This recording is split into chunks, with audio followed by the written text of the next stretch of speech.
The best guard remaining in the transfer portal is visiting Indiana this weekend. Can Darian DeVries seal the deal?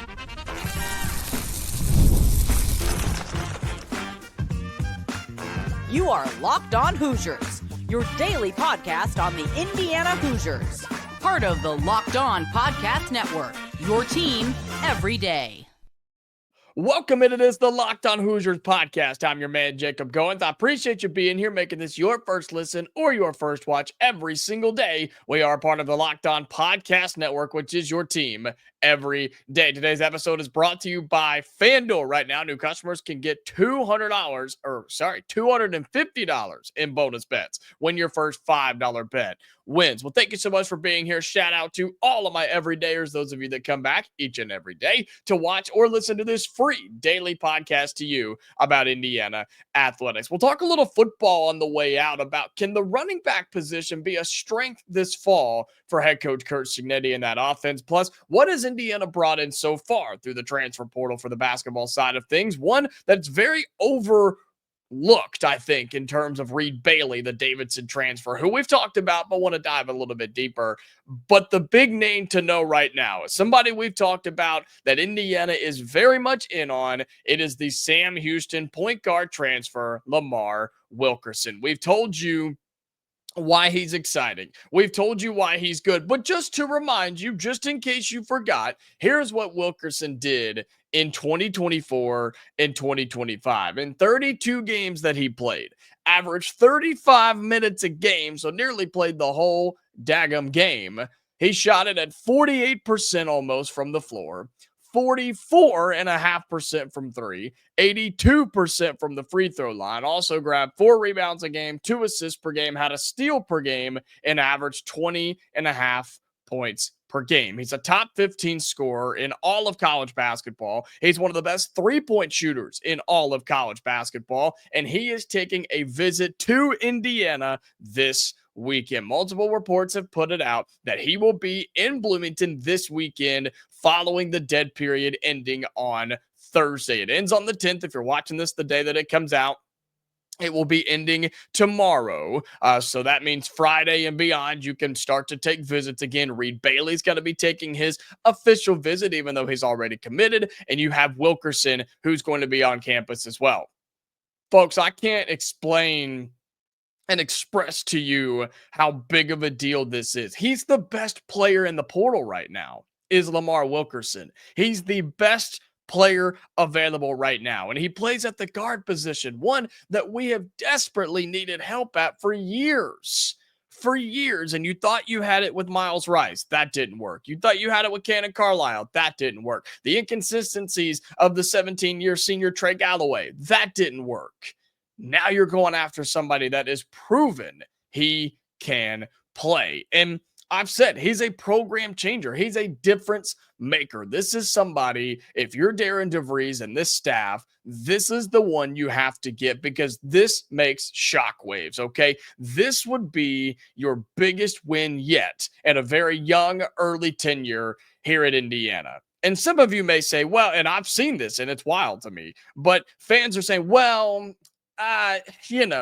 he scored 20 points a game at Sam Houston State. I don't want a mid-major reject. I'm sorry, what?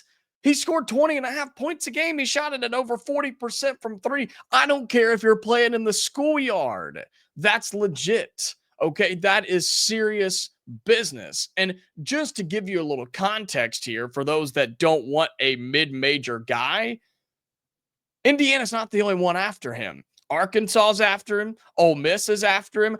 Auburn is after him. I think one of those teams was just in the Final Four. Oh, yeah, Kentucky is after him as well.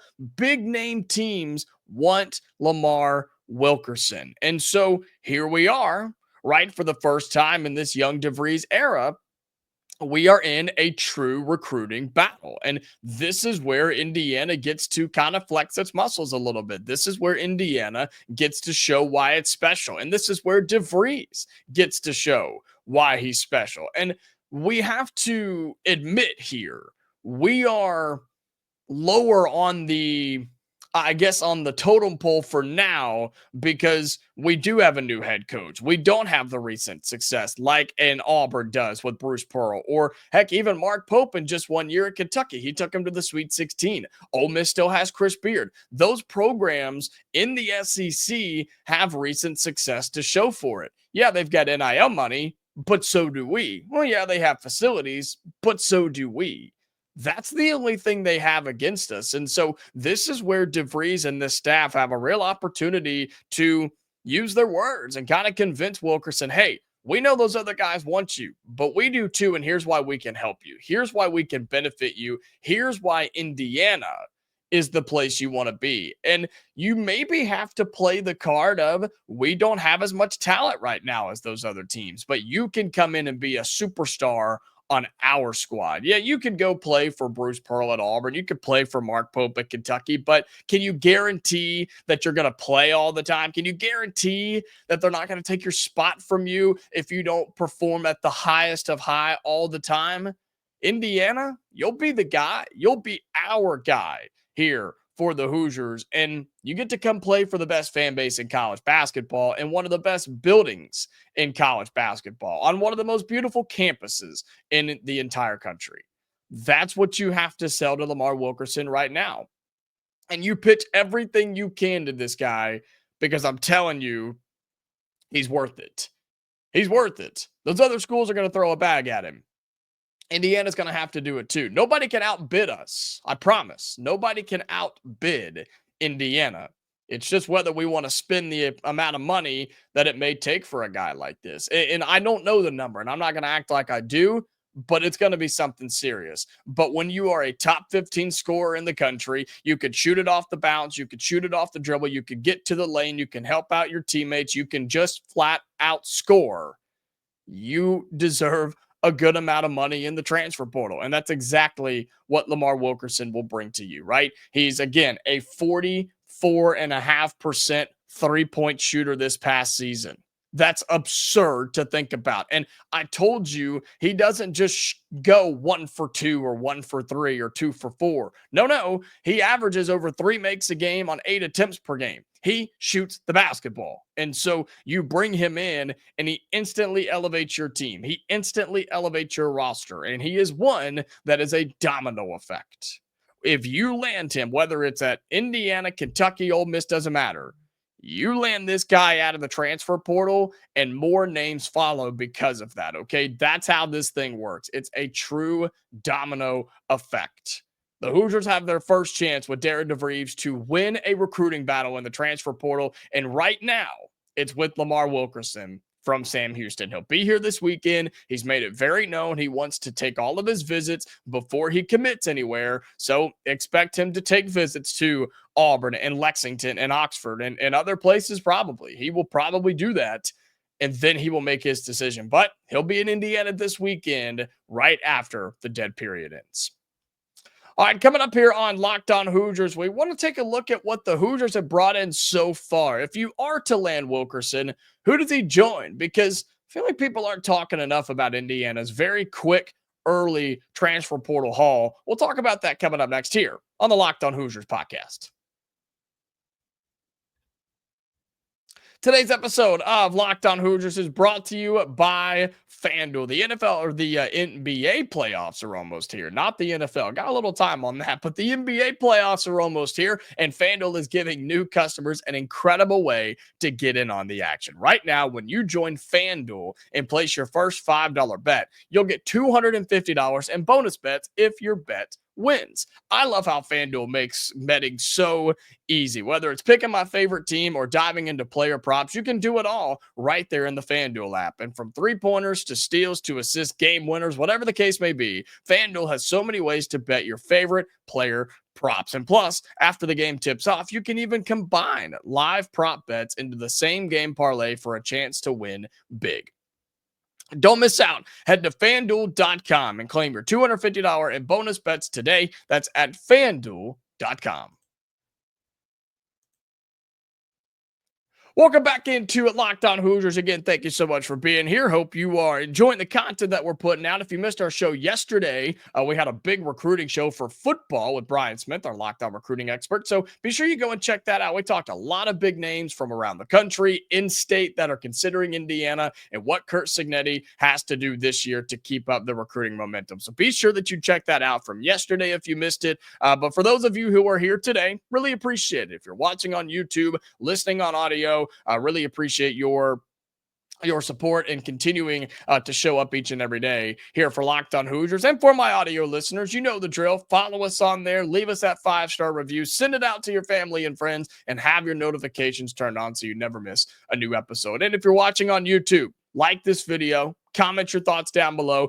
Will Indiana get Lamar Wilkerson? Where's your confidence level right now with a guy like Wilkerson, who is going to make a visit, and Indiana, I think, is very much in the mix for? Let me know your confidence level, maybe a percentage down low in the YouTube comments. And then if you haven't already, subscribe to the YouTube channel. I haven't given you an updated count. Let's do that while we're here. Updated count on our subscribers, 5,392. How about that? We are pushing for 5,400 subscribers. We can get that today. Come on, guys. We can get to 5,400 today. So thank you so much for doing all of those things. Again, whether you watch it, listen to it, doesn't matter to me. I just really, really appreciate your support. Well, a lot of talk about Lamar Wilkerson and a lot of big guys, right? Centers and forwards that we have previewed and talked about that I think Indiana should be going after. But I think we need to kind of step back and remind ourselves, what has Indiana brought in so far in this transfer portal cycle? Because it hasn't been the busiest for the Hoosiers, but it hasn't been dead for the Hoosiers. We haven't done nothing, right? We haven't just sat on our hands and be like, who do we want? What are we going to do? No, we've got players that are going to be on this roster coming up next year. For a roster, by the way, Darian DeVries took over that has 0, right? From guys that have graduated, run out of eligibility, transferred elsewhere, and they all seem to go to the Big Ten, apparently, right? You took over a roster that has nothing. And so want to remind people what Indiana has added to this roster. And the first official one that we had was Conor Enright. Okay. This was a guy from DePaul. He was a 2-year starter, a 3-year active player for several major programs. A guy who has been kind of all over the place during his time. He played at Drake for 2 years, then played at DePaul for a year. Wasn't a starter as a freshman. He started at Drake, then he started at DePaul. And why this is important is because he played for DeVries at Drake during his time there. His 2 years he played for DeVries. They both went their separate ways last year, and now they're back together at Indiana. And I know this is not the most exciting, sexy splash Lamar Wilkerson type of transfer portal commit, but last year he averaged 7.5 points, 3 rebounds, 6 assists, and shot it at 40% from the floor. That should get you excited, okay? His 3-point shooting is fine. I know that's the first question everybody asks with these guards. He shot it at 32.5%, about 1 for 3 every single game.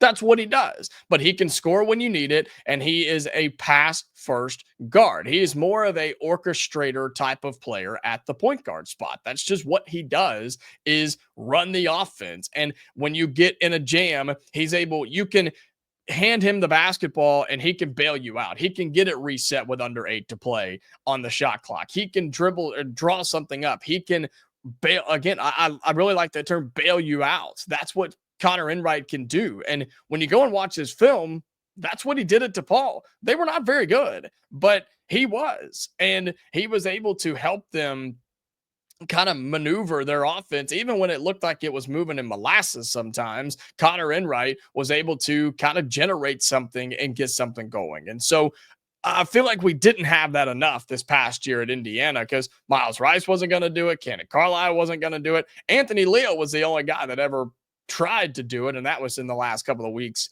of the season. And so that's why Conor Enright excites me, because he's not going to be your 25 points a game, 40% 3-point shooter. He's not Lamar Wilkerson, right?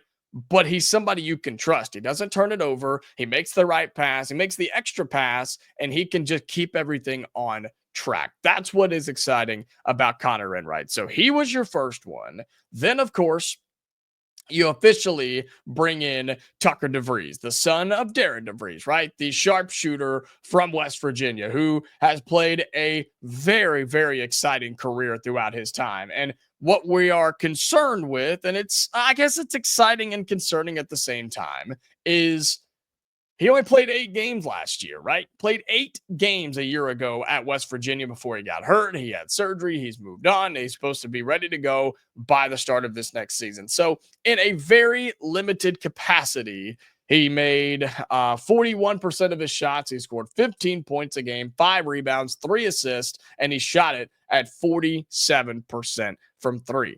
If you take that outlier out, he's about a 35% three-point shooter, which is still very, very good over his first 3 seasons when he was at Drake and then ultimately at West Virginia. He's followed his dad everywhere he's gone. Nothing wrong with that. Now you've got 2 players who are familiar with your head coach, and you've got one who is a leader on the offensive side of the floor, who I don't think is bad, and Conor Enright defensively. But then you bring in Tucker DeVries, who is somebody who is a good shooter. He is 6'7", 220 pounds. He's going to be playing his final season of, well, I guess he could appeal and maybe get an extra year of eligibility. Not even going to try and dive into that and what that could look like. But he's at least coming into what will be his 4th full season of college basketball. So you feel like you have another experienced guy who knows his head coach, who is just a flat out scorer. This is the one you give the ball to and get out of the way. This is somebody you draw up a play for down the stretch. This is somebody that can crash the boards, get an offensive rebound, and put it in for an and one. That's what Tucker DeVries does. And that's what you bring in if you are Darian DeVries with your son, who, yes, is coming off the injury, but should be feeling good and ready to go. And I would hope hungry, right? I hope he's hungry to get in here and play on the biggest stage that he's ever been on. And I think that he will be. And the other one that seems to be overlooked, that seems to be overshadowed, that I've had some people text me and say, man, that's a great pickup for IU. It's Reed Bailey from Davidson. And we talked about him on this channel. 6'10", 230 pounds. He just completed his junior season, a 3-year starter. Average, listen to this, 19 points, 6 rebounds, 4 assists. He shot it at 48% from the floor a year ago. That's pretty darn good if you look at that just as a whole. Now, he doesn't shoot very many threes, so don't even look at that 34.5% three-point percentage, because he averages less than 1 attempt per game, which is good. That's fine. You don't need that. You've got Tucker DeVries. You're going after Wilkerson. You're going to have other guys on this roster too. They don't all have to be able to snipe from downtown.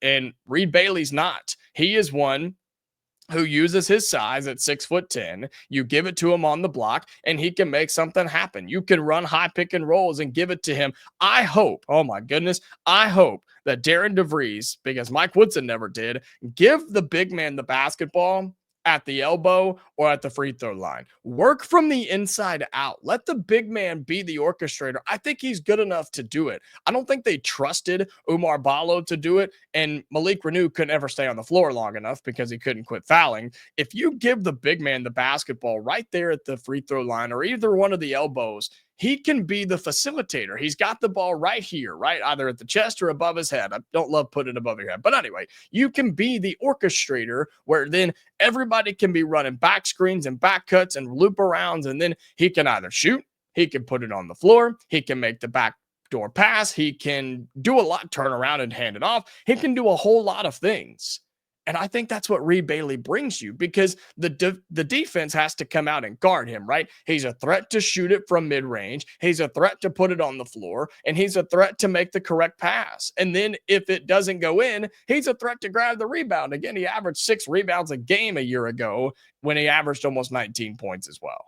That's pretty impressive to me, is Reed Bailey. And right now, he's going to be the biggest player on your team because you don't have a whole lot yet. But this was one that I think is overlooked by a lot of people. And I'm telling you, Reed Bailey is really, really good. And I think people realized who he was after he committed to Indiana, because he was one that kind of flew under the radar, but I think he's going to be one of the best pickups of the portal cycle. So keep that in mind. You've got some really good players. Is it enough No, obviously not. You don't even have a starting five yet, but you are in a good spot right now. If you are Darian DeVries and this Indiana team, and you're trying to go get Lamar Wilkerson, who again is the best player right now in the transfer portal, you land him and you're moving in the right direction. You're doing the right things if you're Indiana and off to a really good start under Darian DeVries.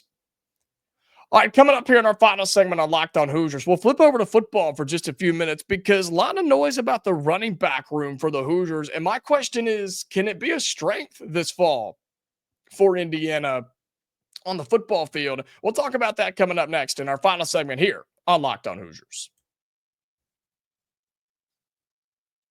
Final segment on Locked On Hoosiers. Again, thank you so much for being here. Really appreciate you making this your go-to spot for all things Indiana athletics. And here in our last couple of minutes, want to talk about the running back room for football because there's going to be a lot of new names in there. There's going to be some really good names, but some new names. You bring in some transfers, you have some young guys, you lose a couple of big names from a year ago. And I start to look up and down this list of running backs for the Hoosiers, and my question is, can it be a strength for the offense this fall? We know about the offensive line that was not great a year ago, but we're hoping that it's better with 3 Power 4 transfers, including Pat Coogan, who's going to anchor it there in the middle from Notre Dame. We know about the receivers, right? You've got our 2 returnees in Elijah Surratt, Omar Cooper, and I think some really exciting ones on the outside who have transferred in as well. And of course, the sexy piece of Fernando Mendoza.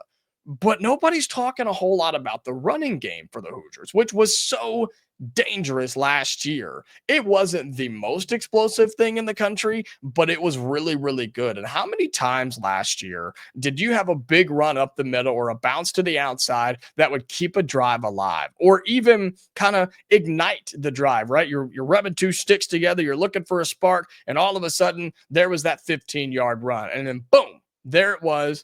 There's the spark. Okay, the offense opens up, and here come the Hoosiers. And then we would score 4 or 5 plays later. That has to happen again this year. And I think you're going to have a combination of backs that can give you that between Roman Hemby, who's going to be your senior go-to kind of guard, and then Lee Beebe Jr., the guy who transferred in from UAB. I think he's somebody you need to keep your eye on because those 2 guys are going to be what I would think is a 1-2 punch, but don't forget about a Solomon Van Horst or even a Kalen Black as well. I think those guys, you're talking about redshirt seniors, graduate senior. I mean, you're talking about dudes who have played a lot of college football. And I love Kalen Black. I think he's somebody that could be in the rotation. And so as of right now, I don't know if there is a clear number 1. I don't know if there's a clear number 2 or number 3 or number 4. You may be able to use this with a running back as a committee like you did last year. And that's what keeps your guys healthy. And for an offense that wants to push the ball and be electric and go with the big plays like we saw last year, you're going to have to run the football. And you have to feel that it's going to be better than it was last year, right? Because of a better offensive line, hopefully they're better in pass pro, or I guess, still good in pass pro to give Mendoza plenty of time. But being able to run the football just opens up everything, especially in the Big Ten. In Power 4 football, you have to be able to do it. And what I'm looking for, too, is what Indiana, I think, just from watching, I think did a good job on 3rd and shorts, 4th and inches, those types of plays.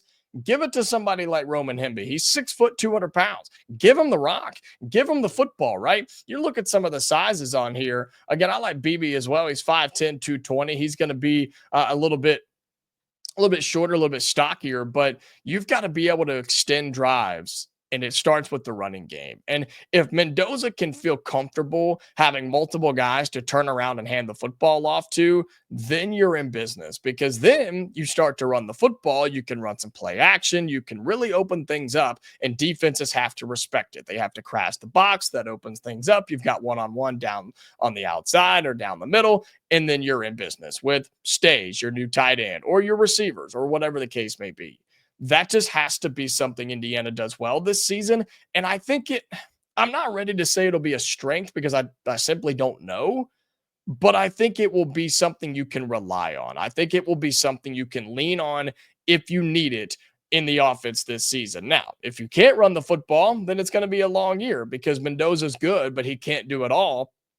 And that offensive line can only hold for so long, especially in the Big Ten. So that's kind of where I look at all of that. And it'll be interesting to see what Indiana does in the transfer portal coming up in just a couple of weeks. I don't know if we'll get a running back. I don't even think if we need a running back, but you're going to go and get some dudes, and curious on what positions those will be at, kind of where you need. And we'll talk about that more here on the show as we get closer to that. But I want the running back position to be a strength. I want that room to be dominant like it was last year. And if it is, then you're in business for this offense. It could be another high scoring year. Mendoza could have a great season, his first one here in Bloomington, and the offense could put up a lot of points for a defense that I think is, again, going to be one of the best in college football.